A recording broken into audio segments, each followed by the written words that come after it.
This pirate radio station became its own country. In 1967, just off the coast of Britain, a rusty military platform became one of the most peculiar political experiments of the 20th century. It wasn't founded by politicians or rebels, but by a pirate radio broadcaster who claimed it as a sovereign state. Welcome to the Principality of Sealand, one of the most bizarre micronations the world has ever seen. During World War II, the UK constructed several mound-cell sea forts in the North Sea to defend against German air raids. One of these, Ruff's Towers, stood in international waters, just outside of the British jurisdiction. Fast forward to the 1960s, pirate radio was booming. Mainstream British radio was heavily regulated, and entrepreneurs like Paddy Roy Bates sought ways around the laws to broadcast popular music. In September 1967, Bates seized Ruff's Towers, not to wage war, but to broadcast without government interference. Bates didn't stop at broadcasting. With a mix of defiance and eccentricity, he declared the platform a sovereign nation, the Principality of Sealand, complete with flags, national anthem, constitution, and even passports. He named himself Prince Roy, asserting that the UK had no jurisdiction over the tower, which was in international waters at that time. A legal case in 1968 ruled that Ruff's Tower was outside UK's jurisdiction, effectively strengthening Bates' claim at the time. Though Britain extended its territorial waters to include the tower in 1987, Bates never waived his claim to independence. The UK government didn't officially recognize Sealand, but also didn't forcibly shut it down. In 1978, Sealand experienced an actual coup attempt by a group of Dutch and German nationals who tried to seize control. Bates' son, Prince Michael, retook the platform and detained the would-be invaders. Germany allegedly sent diplomats to negotiate, an action that Bates' family cited as de facto recognition. Micronations. What are they? Micronations like Sealand are self-declared entities that claim independence but lack legal recognition from established nations. They often emerged as political statements, Hutt River Province in Australia, artistic or social experiments, or in Sealand's case, part legal loophole, part defiant dream. Sealand became a symbol of individual sovereignty, freedom of expression, and anti-establishment thinking. Sealand still exists, maintained by the Bates family. Though its population rarely exceeded a handful of caretakers, you can still buy Sealand citizenship or noble titles online, order Sealand merchandise, or even host data servers there. It was actually once marketed as heaven for internet freedom, which sounds great until you really think about it. In today's world, microlands are still very much a thing, with statistics pointing to the fact that there are still about 100 of these sovereignties that still exist. In the past history, there has been at least 400 of such land claims. Sealand challenges conventional definitions of what makes a nation. While it lacks recognition, economy, or population, it has arguably everything a state needs: a defined territory, permanent population, however small, and a government, plus international intrigue and a remarkable backstory. In a world dominated by sprawling bureaucracies and global superpowers, Sealand remains a fascinating footnote, a testament to human eccentricity, legal ambiguity, and the enduring desire for sovereignty, no matter how small the land. Like and subscribe for more interesting stories.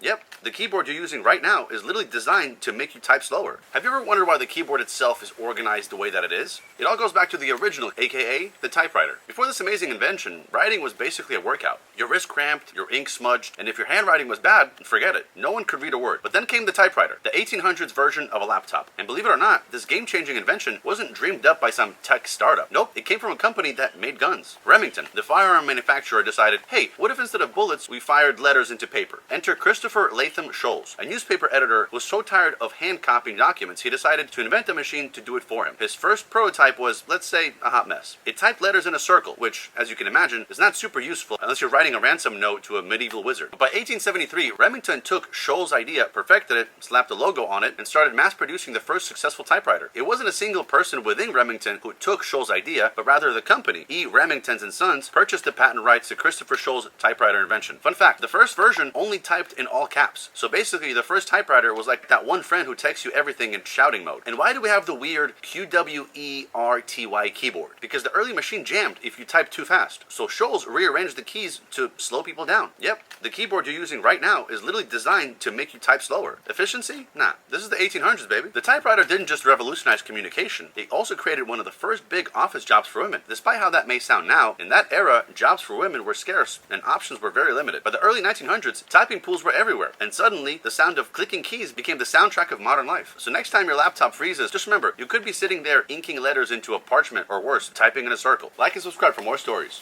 Why does kick the bucket mean that you died? Okay, imagine this. You're in a barn, there's a bucket, there's a pig, and then wham, someone kicks the bucket. But not in the way that you think. Here's the dark origin of the phrase. Kick the bucket sounds like a slapstick comedy move, like someone tripped over a mop and knocked over a pail of water. But no, this phrase isn't about cleaning mishaps. It's about death. Total, absolute cartoon, X over the eyes style death. There's a few theories out there, but let's talk about the one that'll make you say, nope. Back in the old times, like really old, farmers would slaughter pigs by hanging them from a wooden beam. It's said that in their final thrashes, the pig would kick, sometimes knocking over the literal bucket beneath it. Now, if that was too PG for you, let's level up. Another theory links the phrase to executions. A person standing on a bucket or stool, rope around their neck, and yep, they or someone else kicks the bucket out from underneath them. The end. Dark, effective, very Victorian. Which, if you really think about it, this is probably the only theory that confirms the definition of the phrase. A person dying. But wait, it gets a little weirder. Some believe it's linked to Catholic holy water buckets used during last rites. You kick the bucket accidentally or symbolically during your final moments. So next time someone says,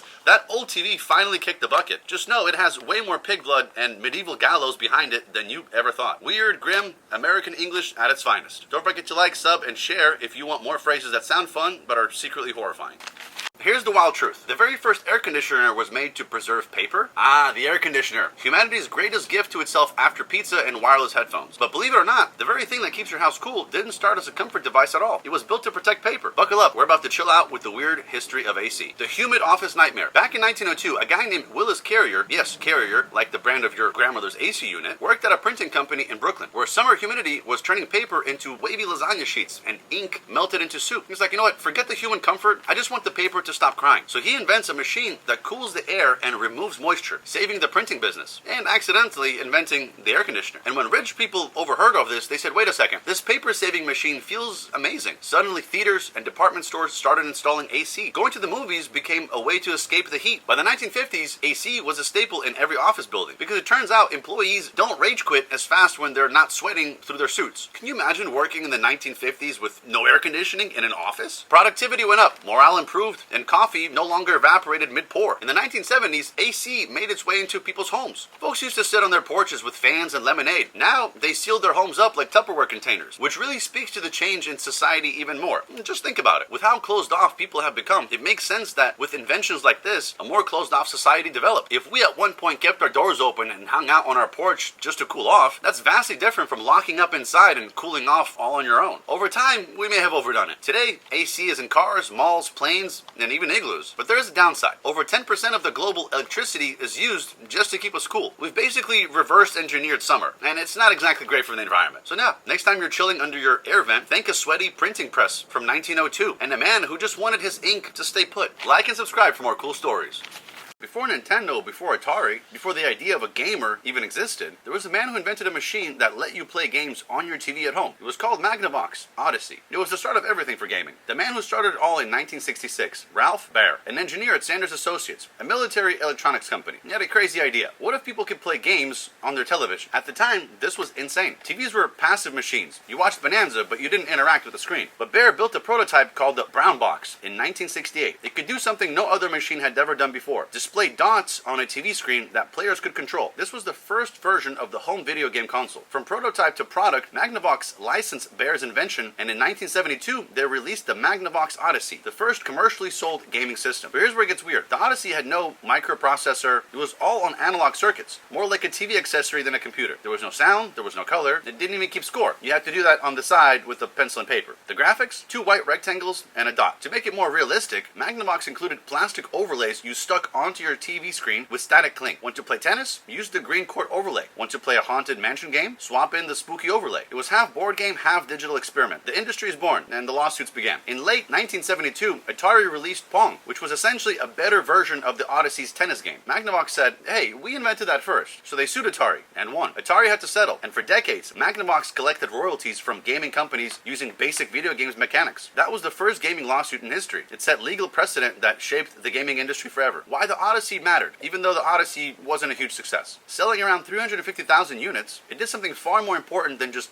making money. It invented the home consoling market. It introduced the idea of interactive TV entertainment. It led directly to the rise of Atari, arcades, Nintendo, and modern gaming. And without Odyssey, the concept of a console might have never happened. Ralph Baer is often called the father of video games. He held over 150 patents. He once said, "The minute we played ping pong on a TV screen, we knew we had a product," and he was right. The Magnavox Odyssey wasn't just the first console. It was the moment gaming stopped being an idea and became a reality. It's easy to forget the Odyssey because it wasn't sleek, cool, or even very fun. But like most revolutionary, it started awkwardly clunky and unappreciated. Without it, there is no gaming industry. Like and subscribe for more interesting stories. Back to square one basically means start over from the beginning, because your first attempt failed. But where did it actually come from? The origins and the confusion. There are two main theories, and both are seemingly weirdly legit. Some historians say it comes from board games like Snakes and Ladders, where landing on a bad square lands you back to square one. Sounds simple, right? Except there's a problem. People weren't widely using this phrase in the 1800s when Snakes and Ladders was popular. So maybe not. Theory 2. 1930s radio football. The British version. In the 1930s, British radio broadcasters were experimenting with a new way to describe soccer matches. Remember, TV didn't exist yet, so listeners needed help imagining where the ball was on the field. So the BBC invented a system. They divided the soccer field into 8 numbered squares. So square 1 was a defensive zone near the home team's goal. If the ball got kicked back there, the commenters would say, "And it's back to square 1." The audience listening at home would check the newspaper's diagram and follow along. Why it stuck. After the BBC broadcasts, the phrase "back to square 1" became popular outside of football. By the 1940s and 50s, people started using it for life's problems, failures, or any time they had to start over. It had nothing to do with soccer anymore. But the phrase stuck around because it's visual, it's relatable, and honestly, it just sounds good. There's still a debate going on about this. Linguistics still argue. Some say the football diagram story is true, some say it's just a clever myth, and that board games played a role too. Either way, by the time 1950s rolled around, back to square 1 was locked into English forever. So next time you screw up and say, "back to square 1, just remember, you might actually be quoting a 1930 soccer broadcast, or imagining a Victorian game, or maybe both. Either way, you're a part of history now. Like and sub for more interesting stories. The fiery past of Lego. What if I told you the world's most iconic toy empire began with tragedy, fire, and carpentry? Lego, the little bricks responsible for both childhood joy and adulthood pain, started with anything but plastic. The humble beginnings, a carpenter with a dream. In 1932, in a small Danish town of Billund, a carpenter named Ole Kirk Christiansen was struggling to stay afloat. Denmark, like much of the world, was in the middle of a Great Depression. Work was scarce, and Ole, having lost his wife and saddled with 4 sons, needed a new direction. So he pivoted from furniture to wooden toys. Simple yo-yos, ducks, and pull toys, all hand-carved with care. He called his company Lego, a shortened form of the Danish phrase leg godt, meaning play well. But Ole had another motto: "Det bedst for godt." Only the best is good enough. That philosophy would shape everything Lego became. Trial by fire, literally, several times. Here's where the universe seemed to have it out for Lego. In 1942, Ole's workshop burned to the ground. He rebuilt it, it burned down again, and again, and again. Most people would quit after one fire. Ole? He doubled down. But those disasters pushed him forward to new materials. Plastic, a strange futuristic material post-World War II. Ole bought an early plastic injection molding machine, even though people mocked him for it. Plastic toys? That's not craftsmanship, but Ole saw the future. The brick that changed everything. In 1949, Lego released the automatic binding brick, inspired by a British design from Kittycraft. It was rudimentary, hollow underneath, and prone to falling apart. But in 1958, Ole's son, Gottfried Kirk Christiansen, who had taken over the company, patented a redesigned brick with a stud and tube locking system we know today. It was brilliant. The brick now snapped together securely, but could still be taken apart. Infinitely reusable, endlessly creative. That design, patent in 1958, is still compatible with Lego bricks made today. The almost collapse and comeback. Despite their success, Lego nearly went bankrupt in the early 2000s due to overexpansion. Video games, theme parks, you name it. But with the release of Lego Star Wars, Ninjago, and Lego Movie, the brand exploded into pop culture again. Today, Lego is a multi-billion-dollar empire, with sets themed around everything from architecture to Marvel superheroes. So yeah, from flaming wooden ducks to intergalactic Lego spaceships. The Lego story is about resilience, reinvention, and never giving up. All because one Danish carpenter refused to stop building, even when everything he built kept burning down. Subscribe for more fire stories. Literally came from the tap. How bottled water convinced us to pay for something that's already free. Let's talk about the greatest magic trick in modern history. Who looked at water and said, "You know what this needs? Plastic," and a price tag. Long before plastic, bottled water was fancy. First, let's go way back, like ancient Rome. People already had bottling water in clay pots and goat bladders. But bottled water really got bougie in the 17th century England, when water from sacred springs was bottled and sold to rich folks who believed it had magical health properties. Enter plastic, the material of the future, and forever. Fast forward to the mid-20th century, glass bottles were still in the norm, until scientists got weird in the lab and invented PET plastic in 1973. This PET plastic was cheap, light, and durable. Translation, you could drop it, squeeze it, crush it, and it wouldn't break. The first plastic water bottles hit the shelves in the late 1970s, and companies like Evian, Perrier, and later Dasani and Aquafina jumped in, bottling water like it was liquid gold. The marketing masterstroke. Make water luxury? But here's the wild part. They weren't selling water. They were selling purity, convenience, a lifestyle. Translation, here's your free water. Now, give us $2.99 for it. They used ads featuring glaciers, mountain springs, and people doing yoga in slow motion. Even though, especially back then, many bottled waters literally came from the tap. Dasani, Coke's version of bottled tap, just filtered, remineralized, and rebranded. Plastic bottles took over the world. By the 2000s, we were chugging billions of them. But with that came a mountain of waste. Today, over 1 million plastic bottles are bought every minute, many ending up in landfills or the ocean. A full circle moment. So now, in peak irony, people are ditching plastic water bottles and going back to metal canteens, glass jugs, and refillable flasks. Just like our ancestors. Well, minus the goat bladders. So next time you grab a plastic bottle, remember, you're not just drinking water. You're sipping on decades of marketing genius, scientific invention, and a whole lot of irony. Like and subscribe for more stories. The umbrella, that magical device that we never have when it starts raining, but always seem to carry when it's sunny. But did you know the umbrella wasn't invented for the rain? Back in ancient Egypt, umbrellas were actually parasols, designed to block the sun, not the rain. Picture the pharaohs. The umbrella was basically an ancient status symbol. If you had one, you were rich. If you didn't, well, you got sunburned. But leave it to China to come up with the first waterproof umbrella. They slapped a layer of wax and liqueur onto the paper parasols. Yep, the first rain umbrellas were basically waxed up paper hats on sticks. Not exactly what you would want in a hurricane. But hey, it was a start. Jump to London, 1750. People are getting drenched daily because, well, it's London. Enter Jonas Hanway, the guy who said, you know what, I'm going to walk around with this weird thing over my head and not care what people think. Back then, umbrellas were considered to be unmanly in England. People laughed at Jonas. They thought umbrellas were for ladies, fancy French people, or coach drivers, not for regular dudes. Some even threw trash at him. Literally, that's an actual historical no. But Jonas didn't quit. He kept strutting through the rain like it was London's fashion week. Funny how life works, because only 3 months after Hanway died, much of the dismay of London's coach drivers, an advertisement for umbrellas appeared on the London Gazette. Catwords, new invented umbrella manufactured, it read. Offered an umbrella capable of being opened and shut with the greatest ease and facility by means of an innovative spring-lock pillar. Thanks to Jonas and his stubbornness, umbrellas eventually caught on. By the 1800s, they were everywhere. And today, we've got automatic ones, and tiny pocket ones, and umbrellas that flip inside out. So next time you're wrestling with an umbrella on a windy day, just remember, you're part of a 1,000-year-old tradition of people trying really hard to stay dry. Like and subscribe for more stories. The first condom was made of what? Before latex, before rubbers, before common sense, mankind still had one goal in mind. Don't make a baby every time. Let's go all the way back. Some of the earliest evidence of condom-like use comes from ancient Egypt and Crete, where men reportedly used linen sheaths, essentially cloth that they would wrap around. These weren't just about contraception, they were also believed to protect against disease and even used for ceremonial or symbolic reasons. Now, the Greeks and Romans. They were busy. Some sources suggest they may have used bladder or animal intestines, but documentation is hazy. Most birth control in this era was herbal or just hope. The first detailed account of condom use comes in the 16th century. Italian anatomist Gabriele Falloppio, yes, the same Falloppio that's named after the internal female organ, he described a linen sheath soaked in chemical solution, designed to be tied around the schwanz with ribbons to prevent the transmission of syphilis. This is considered the earliest known example of a mechanical barrier used to prevent the spread of sexual transmitted diseases. Shortly after the linen phase, animal membrane condoms became common. Typically made from sheep intestine, these were reusable and sold in little pouches. Fancy. Oh yeah, that's right. I said reusable. Enter the royal use. It's said that King Charles II's physician recommended condoms to help the king reduce his number of illegitimate children. And when kings do it, others follow. By the late 1600s, condom use was quietly spreading through upper classes, still utilizing animal parts, but still. In the 1700s, condoms were sold in pubs and barbershops in England. Continuously made of animal membrane, they were expensive and mostly used by the wealthy. But by the Industrial Revolution, things got wilder. Rubber vulcanization was invented in 1839 by Charles Goodyear. Yep, the tire guy. By 1850s, rubber condoms were mass-produced and washable. So great, reusable, and now washable. So throw that sucker in there with the rest of the laundry load.